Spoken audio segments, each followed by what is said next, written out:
Françaises, Français, mes chers compatriotes, la dernière fois que je me suis adressé à vous au sujet de la pandémie qui nous frappe, j'avais fixé un délai, une dizaine de jours, pour juger de l'efficacité des choix faits et décider de l'opportunité de mesures nouvelles. Nous y sommes. Et si les efforts consentis ont été utiles, la lucidité commande d'admettre que cela ne suffit pas, cela ne suffit plus. Alors quelle est à cette heure la situation de notre épidémie ? Le virus circule en France à une vitesse que même les prévisions les plus pessimistes n'avaient pas anticipées. Le nombre de contaminations rapportées à la population a doublé en moins de 2 semaines. Hier, 527 de nos compatriotes sont décédés du Covid-19. Hier, nous avons dénombré près de 3000 personnes en réanimation, soit plus de la moitié des capacités nationales. À la différence de la première vague, l'ensemble des régions se trouve aujourd'hui au seuil d'alerte.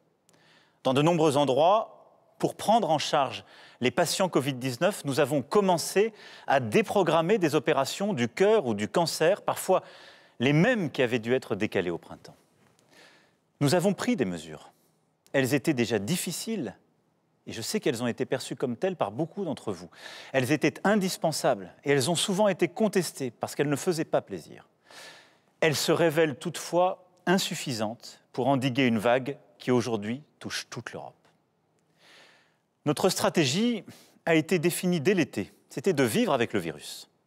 Et il s'agissait de maîtriser sa circulation en nous appuyant sur nos capacités pour tester, alerter, protéger, sur les gestes barrières, sur la protection des plus fragiles et des mesures de ralentissement de l'épidémie territorialisées, au plus près du terrain.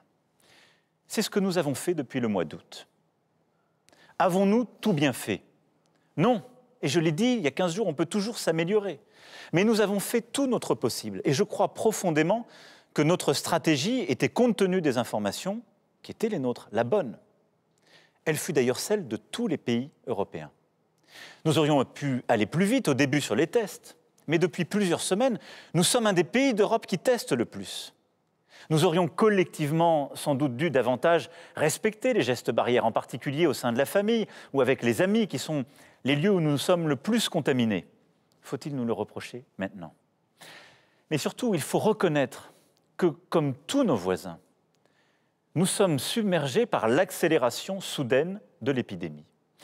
Par un virus qui semble gagner en force à mesure que l'hiver approche, que les températures baissent. Une fois encore, il faut avoir beaucoup d'humilité. Nous sommes tous, en Europe, surpris par l'évolution du virus. Certains pays, comme l'Espagne, l'Irlande, les Pays-Bas, ont pris plutôt des mesures plus dures que les nôtres. Pourtant, tous, nous en sommes au même point. Débordés par une deuxième vague qui, nous le savons désormais, sera sans doute plus dure et plus meurtrière que la première.